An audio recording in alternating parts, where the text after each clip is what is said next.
Good morning students. Class 9 subject science और lesson 6 उत्तक, इसके बारे में अपने पढ़ेंगे। उत्तक क्या होता है? तो इससे पहले चैप्टर में अपने पढ़ा है कोशिका के बारे में। तो कोशिका किसे कहते हैं ये अपने पढ़ चुके हैं कि सजीवों की संरचनात्मक व क्रियात्मक इकाई, सबसे छोटी इकाई जिससे मिलकर पूरा सजीव बनता है, उसे क्या कहते हैं? कोशिका कहते हैं। अब देखो, तो सभी जो कोशिकाएं हैं वो क्या करती है? अलग अलग तरह के कार्य करती है। सभी कोशिकाएं क्या करती है? अलग अलग तरह के कार्य करती है। अब जैसे अपने को कहीं भी कुछ चुभता है या कहीं कोई स्थान, अपने हाथ पैर पर कोई स्थान जलता है, तो क्या होता है? तो तुरंत ही अपने मस्तिष्क में संदेश आ जाता है कि इस स्थान पर कुछ हुआ है और अपने उस स्थान पर तुरंत हाथ लगाते हैं। तो ये कौन सी कोशिकाएं करती है? तंत्रिका कोशिकाएं करती है। ये एक प्रकार की कोशिकाएं हैं अपने शरीर के अंदर, तंत्रिका कोशिकाएं, जिन्हें संदेश वाहक कोशिकाएं कहते हैं। तो ये कार्य कौन करती है? तंत्रिका कोशिकाएं करती है। तो कहने का मतलब ये है कि अपने शरीर में विभिन्न प्रकार के कार्य होते हैं, उत्सर्जन का, पाचन का। तो ये सभी कार्य हैं। तो विभिन्न प्रकार की कोशिकाओं के समूहों में डिवाइड होते हैं। जैसे कि अपने घरों में कई जने घर पे रहते हैं, जैसे एक घर में 5 या 6 जने रहते हैं, तो काम को इन 5-6 जनों में डिवाइड किया होता है कि बाजार से कोई सामान लाना है तो तू जाएगा। एक दिन का काम डिवाइड कर लेते हैं कि मेरे को आज यहाँ जाना है, तू यहाँ चले जाना, और मैं ये खाना बना रही है तो तू चाय बना लेना, या कैसे भी करके एक घर में सारा दिन जो काम होते हैं वो क्या होते हैं? कंट्रोल किए हुए होते हैं, डिवाइड किए हुए होते हैं। उसी तरह बहुकोशिकीय जो जीव होते हैं, उनके शरीर के अंदर जो कोशिकाएं होती है, विभिन्न प्रकार की कोशिकाएं पाई जाती है, और एक प्रकार की कोशिकाओं का समूह किसी एक कार्य को ही संपन्न करता है, विभिन्न कार्यों को वो संपन्न नहीं करता। जैसे एक कोशिकीय जीव होता है, अमीबा, उसका उदाहरण लिया था अपने, तो वो क्या करता है? तो उसके अंदर एक ही कोशिका है जब, तो सभी प्रकार के कार्य के क्या किए जाते हैं? उसी कोशिका के द्वारा ही किए जाते हैं। लेकिन जब कई प्रकार के बहुकोश के जो जीव है, उसमें सभी में जो कार्य होते हैं वो डिवाइड हुए होते हैं, और सभी के कार्य करने की क्षमता अलग अलग होती है। कुछ कार्य तो अपने क्या करते हैं? सोच विचार कर करते हैं कि हमें उठना है, अपने उठते हैं, तो उठने का कार्य करते हैं, तो वो गति प्रदान करते हैं, अपने पैरों के द्वारा वो कार्य होता है। अपने को काम करना है हाथ से, तो अपने सोचते हैं कि करें या ना करें, अपने सोचे में नहीं करते तो अपने बैठे रहे, अपने सोचे उठेंगे तो उठेंगे, अपने सोचे करेंगे तो कर सकते हैं। यदि अपने दिमाग में अपने ये बात ले आए कि ये काम मैंने तो आज नहीं करना, तो अपने वो काम नहीं करते। लेकिन ऐसा नहीं है कि हर कार्य ही अपने सोच विचार कर करते हैं, क्योंकि बहुत सारे कार्य हैं अपने शरीर की आंतरिक क्रियाओं में जो बिना सोचे समझे होते हैं, अपने उस पर कोई भी कंट्रोल नहीं होता। क्या भोजन का अवशोषण अपने कंट्रोल पे होता है? अपने सोचें कि भोजन अवशोषित हो जाए तो होगा, नहीं सोचे तो नहीं होगा, ऐसा कुछ होता है? नहीं। उत्सर्जन अपने कंट्रोल पर होता है? नहीं। हृदय का धड़कना, हृदय भी की कोशिकाओं भी तो है, एक प्रकार का कार्य करती है, तो उनका धड़कना भी क्या अपने ऊपर निर्भर है? नहीं तो हर व्यक्ति सोच लेता कि मेरा हृदय आज ना धड़के, तो उसका हृदय ना धड़कता और आदमी की क्या हो जाती? मृत्यु हो जाती। तो सभी कार्य सोचने समझने पर भी निर्भर नहीं है। कुछ कार्य अपने सोचने पर चलते हैं और कुछ कार्य बिना सोचने पर चलते हैं। अपने बात करनी है उत्तक की। इतना समझाने का बात ये थी कि जो विभिन्न कोशिकाएं हैं, कि जो भोजन का पाचन करती है, वो कोशिकाएं क्या करेगी? भोजन का पाचन ही करेगी। जिसके द्वारा अपने चलते हैं वो क्या करेगी? उन कोशिकाओं के द्वारा अपने चलेंगे ही। जो रक्त के अंदर कोशिकाएं हैं, जो विभिन्न प्रकार के भोजन का, आवश्यक पदार्थों का एक स्थान से दूसरे स्थान तक प्रवाह करती है, तो वे कोशिकाएं हमेशा क्या करेगी? यही कार्य करेगी। तो ये क्या है? कोशिकाओं के समूह बने हुए होते हैं। कोशिकाओं के समूह बने हुए होते हैं। जैसे क्लास में स्टूडेंट्स के समूह बन जाते हैं, जिसके साथ जिसकी बनती है उसी के साथ वो रहने लग जाता है। उसी प्रकार क्या बने होते हैं? कोशिकाओं के समूह बने हुए होते हैं। तो एक विशेष प्रकार की कोशिकाओं का समूह जो किसी विशिष्ट कार्य को संपन्न करता है, उसे क्या कहते हैं? उत्तक कहते हैं। एक विशेष प्रकार की कोशिकाओं के समूह को क्या कहते हैं? उत्तक कहते हैं। एक विशेष प्रकार के कोशिकाओं के समूह को क्या कहते हैं? ऊतक कहते हैं। जो एक विशेष प्रकार के कार्य को संपन्न करता है उसे क्या कहते हैं? ऊतक कहते हैं। देखो, अपने पाठ को अभी शुरू करते हैं। ऊतक के बारे में अपने समझना था तो वहाँ तक अपने समझे, बाकी अपने साथ के साथ समझते जाएंगे। तो हमने पिछले अध्याय में पढ़ा कि सभी जो जीवित प्राणी हैं, पौधे हैं, कोशिकाओं के बने होते हैं। ये चीज़ अपने पढ़ ली है। कोशिका शरीर की संरचनात्मक व क्रियात्मक इकाई है। एक कोशिका जीवों में सभी मौलिक कार्य एक ही कोशिका द्वारा किए जाते हैं। जो एक कोशिकीय जीव हैं उनमें जितने भी जरूरी कार्य हैं, जितने भी इम्पोर्टेंट कार्य होते हैं वो उसी कोशिका के द्वारा किए जाएंगे। जब उन जीवों में एक ही कोशिका है तो क्या फिर सभी कार्य क्या होंगे? उन्हीं जीवों के द्वारा ही संपन्न होंगे। जब है ही उनके अंदर एक कोशिका तो फिर दूसरी कोशिका कहाँ से आएगी? तो उदाहरण के लिए जो अमीबा है वो क्या है? एक कोशिकीय जीव है, उसमें एक ही कोशिका है। वही कोशिका क्या करती है? उसको गति प्रदान करती है। भोजन लेने की जो क्रिया है वही उसी कोशिका के द्वारा संपन्न होगी। गैसीय विनिमय होगा जो, और उत्सर्जन की क्रिया होगी वो सभी क्या होगी? उसी एक ही कोशिका के द्वारा संपन्न होगी। क्यों होगी? जब उसके अंदर है ही एक कोशिका तो फिर वही कोशिका, यदि अब देखो आप घर की बात करो, घर में आपके 5 जने हैं इस टाइम, तो वो कार्य जो सभी डिवाइड होते हैं पांचों में वो पांचों करते हैं। बाई चांस कभी क्या होता है कि सारे बाहर चले गए, घर में 2 या 1 ही जने हैं, तो जो कार्य उन पांचों ने करना था अब उस टाइम वह कार्य वो 2 या 1 घर पे है तो उस दिन वो एक ही वो कार्य करेगा। सभी जो घर पे होगा वही कार्य करेगा। यही बात है एक कोश के जीवों की। जब उनमें पाई ही एक ही कोशिका जाती है तो सभी कार्य भी क्या करेगी? फिर वही कोशिका करेगी। लेकिन जो बहुकोशिकीय जीवों में क्या होते हैं? लाखों कोशिकाएं होती है। जो बहुकोशिकीय जीव हैं उनमें क्या होती है? लाखों कोशिकाएं होती है।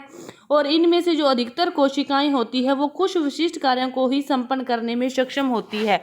कि सभी विशिष्ट कार्य, अलग अलग कार्य करने वाली सभी कोशिकाएं क्या होती है? अलग अलग कार्य करती है। अलग अलग कार्य डिवाइड होते हैं सभी में, वह वही कार्य करती है, दूसरा कार्य नहीं करती। जो भोजन का पाचन करती है वो श्वसन का कार्य नहीं कर सकती। जो अपने हाथ पैर में कोशिकाएं होती है वह भोजन का पाचन का कार्य नहीं कर सकती। तो सभी प्रकार के जो कार्य हैं वह विशिष्ट कार्यों को ही करने में सक्षम होती है। प्रत्येक विशेष कार्य कोशिकाओं के विभिन्न समूहों के द्वारा किया जाता है। प्रत्येक कार्य एक कोशिका के ध्वनि द्वारा कोशिकाओं का एक समूह बन जाता है। वह समूह एक कार्य को संपन्न करता है, दूसरा समूह एक अलग कार्य को संपन्न करता है। तो प्रत्येक कार्य कोशिकाओं के समूह के द्वारा संपन्न किया जाता है, समूहों के द्वारा ही किया जाता है। कोशिकाओं का ये एक समूह जो एक विशिष्ट कार्य को अति दक्षता पूर्वक संपन्न करने के लिए सक्षम होता है उसे ही क्या कहते हैं? ऊतक कहते हैं।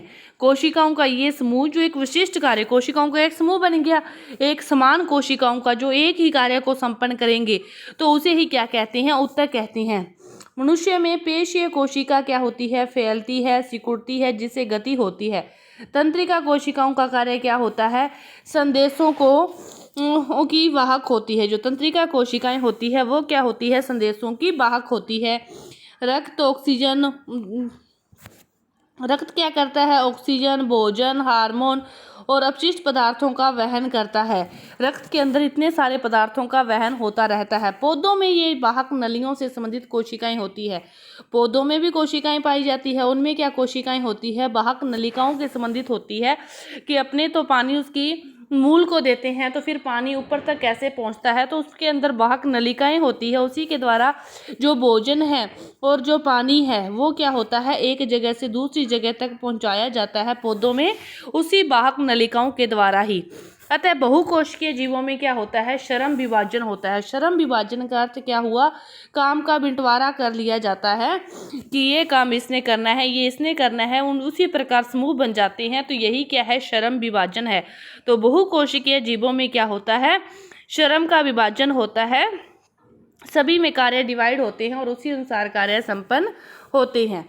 शरीर के अंदर ऐसी कोशिकाएं जो एक तरह के कार्य को संपन्न करने में दक्ष होती है सदैव एक समूह में होती है। कि शरीर में जो कोशिकाएं एक ही तरह का कार्य करेगी, जो कोशिकाएं एक ही तरह का कार्य करेगी वो हमेशा एक समूह में ही रहती है। कि जैसे जिनकी स्कूल में बनने लग जाती है, क्लास में 4-5 हर एक जगह ही होता है तीन चार जनों का अलग से समूह बन जाता है तो हमेशा वो उसी समूह में हमें दिखाई देते हैं। तो उसी प्रकार क्या होता है कि जो कोशिकाएं एक ही तरह का कार्य करती है वो क्या होती है, सदैव एक ही समूह में होती है। इससे ज्ञात होता है कि शरीर के अंदर एक निश्चित कार्य एक निश्चित स्थान पर कोशिकाओं के एक विशिष्ट समूह के द्वारा संपन्न किया जाता है, कि एक निश्चित जो कार्य है एक निश्चित स्थान पर ही कोशिकाओं के विशिष्ट समूह के द्वारा संपन्न किया जाता है। कि एक निश्चित जो कार्य हो गया जिसने भोजन का पाचन करना है जिस स्थान पर होता है, अमाशय में होता है या छोटी आंत में होता है, तो उसी जगह होगा। ऐसे तो नहीं आज अमाशय में हो गया, कल कहीं और हो जाएगा, परसों कहीं और हो जाएगा। भोजन के पाचन की जो प्रक्रिया वही रहेगी, निश्चित स्थान पर होगा। और कोशिकाओं का एक समूह जो आज भोजन का पाचन कर रहा है, कल भी वो क्या करेगा, वही भोजन का पाचन करेगा। ठीक है, ये कि इसका मतलब समझो कि एक निश्चित कोशिकाओं का समूह है, निश्चित स्थान पर है और एक विशिष्ट समूह के द्वारा ही संपन्न होते हैं। कि हृदय ने धड़क रहा है तो हृदय निरंतर धड़केगा, उसी स्थान पर धड़केगा, वही कोशिकाएं उसको निरंतर कार्य करने के लिए प्रेरित करेगी। और रोज वो क्या करेगा, रक्त है उसको ही पंप करेगा, तो रोज वही कार्य करता है। समझो, निश्चित कार्य को किया जाता है, निश्चित स्थान पर ही किया जाता है और कोशिकाओं का एक विशिष्ट समूह के द्वारा संपन्न किया जाता है। तो कोशिकाओं का यही समूह क्या कहलाता है, उत्तक कहलाता है। कि कोशिकाओं का एक ऐसा समूह जो समान रूप से कार्य करते हैं, समान रूप से कार्य करने वाले कोशिकाओं के समूह को उत्तक कहते हैं।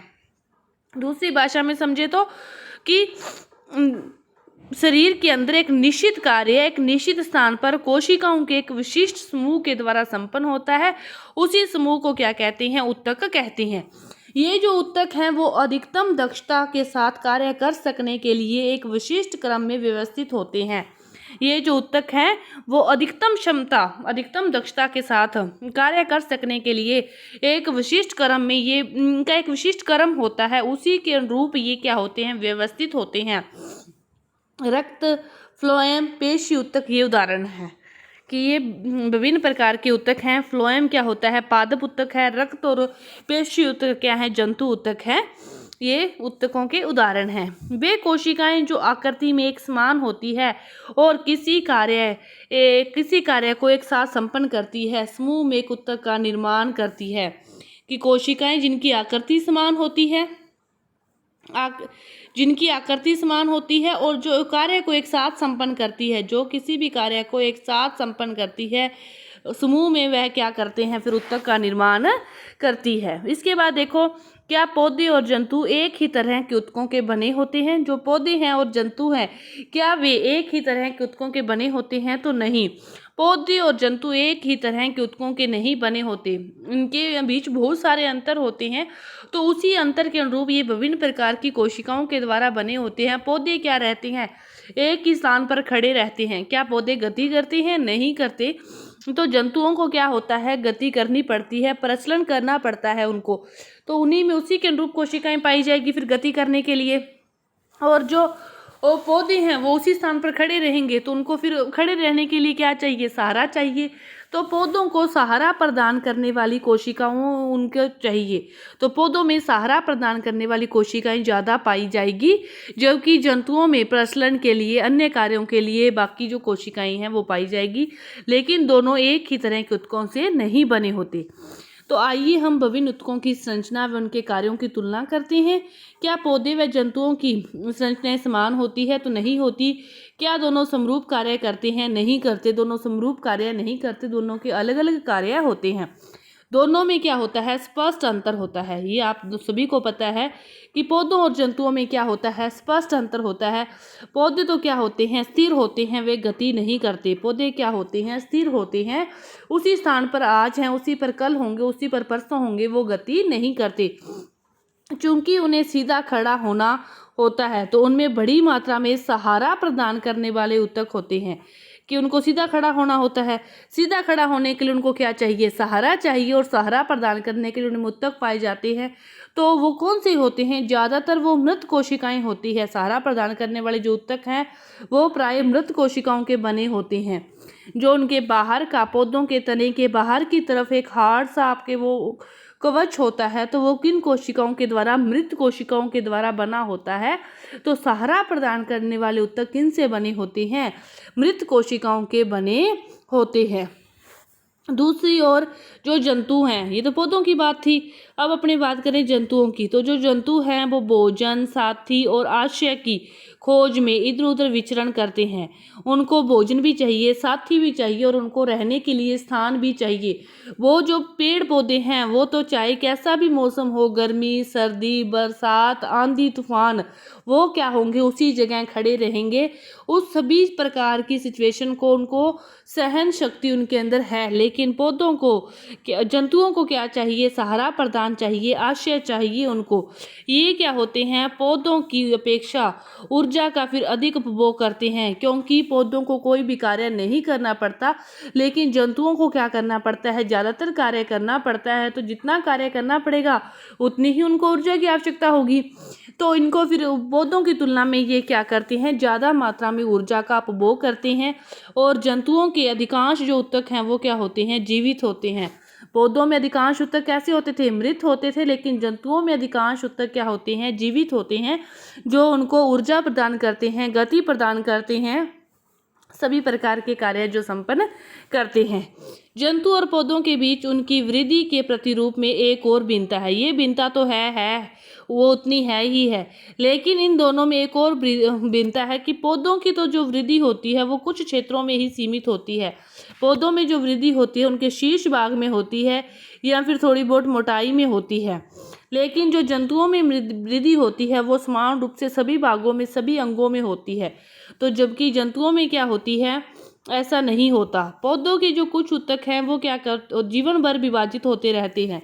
पौधों के कुछ ऊतक हैं, जैसे उनका शीर्ष भाग है, वो क्या होता है, आगे से आगे डिवाइड होता रहता है और आगे बढ़ता रहता है। लेकिन क्या अपने जंतुओं में, अपने मनुष्य की बात करें तो क्या वो निरंतर बढ़ता ही रहता है, नहीं। उनकी जो वृद्धि है एक निश्चित एज तक आने के बाद क्या हो जाती है, रुक जाती है। ये भी इनके बीच क्या है, अंतर है। ऐसे ऊतक कुछ क्षेत्रों में ही सीमित होते हैं। ऊतकों की विभाजन क्षमता के आधार पर ही पौधे के ऊतकों को पादप ऊतकों का वर्गीकरण किया जाता है कि उनकी विभाजन की क्षमता कैसी है। उसी को देखते हुए कि वो आगे कितने भागों में विभाजित होते हैं, उसी को देखते हुए इनके पादप ऊतकों का क्या किया जाता है, वर्गीकरण किया जाता है। वृद्धि या विभजोतक तथा स्थायी ऊतक, दो प्रकार के भागों में इसको बांटा गया है, वृद्धि, विभजोतक और स्थायी ऊतक। जंतुओं में कोशिका जो वृद्धि होती है वो अधिक एक रूप होती है, और जंतुओं में क्या होता है, विभाज्य और अविभाज्य क्षेत्रों में कोई निश्चित सीमा नहीं होती। जंतुओं में विभाजन की और अविभाजन क्षेत्रों की कोई भी निश्चित सीमा नहीं होती, लेकिन पौधों में ऐसा होता है। अंगों और अंग तंत्रों की संरचनात्मक संगठन जटिल पौधों की अपेक्षा जटिल जंतुओं में अति विशिष्ट और सीमित होता है। अंग और अंग तंत्रों का जो संरचनात्मक संगठन है ये पौधों की तुलना में क्या होता है, जंतुओं में क्या होता है, अति विशिष्ट होता है और सीमित होता है। कि एक विशेष प्रकार की संरचना है, अंग है, अंगों से तंत्र बने हुए हैं, तो विशेष प्रकार के तंत्र हैं, ये एक उनका विशिष्ट और सीमित है। रक्त तंत्र हुआ, परिसंचरण तंत्र हुआ, तो इनका एक विशिष्ट संगठन होता है। यह जो मूल अंतर है वो जीवधारियों में दो महत्वपूर्ण समूहों के जीवन यापन के विभिन्न तरीकों को दर्शाता है, विशेषकर इनके भोजन करने की प्रक्रिया में। क्योंकि जो पौधे हैं वो गतिहीन अस्तित्व हैं, तो दूसरी ओर जो जंतुओं हैं उनके प्रचलन के लिए अंग तंत्रों के विकास हेतु विभिन्न प्रकार से क्या हैं, अनुकूलित होते हैं। अंग तंत्रों के विकास के हेतु वो क्या होते हैं, उनको विभिन्न प्रकार के अनुकूलन के अनुरूप रहना पड़ता है। तो जो पौधे हैं वो क्या करते हैं, अपना भोजन स्वयं बनाते हैं, लेकिन जीव जंतु अपने भोजन के लिए पौधों पर ही निर्भर रहते हैं। जटिल जंतुओं और पौधों के संदर्भ में अब हम ऊतकों की अवधारणा के बारे में जो विस्तृत चर्चा करेंगे, तो ये अपनी जो विस्तृत चर्चा करेंगे वो अपने अगली वीडियो में करेंगे। पादप ऊतक और उसके आगे का जो चैप्टर है वो अपने अगली वीडियो में करेंगे। धन्यवाद।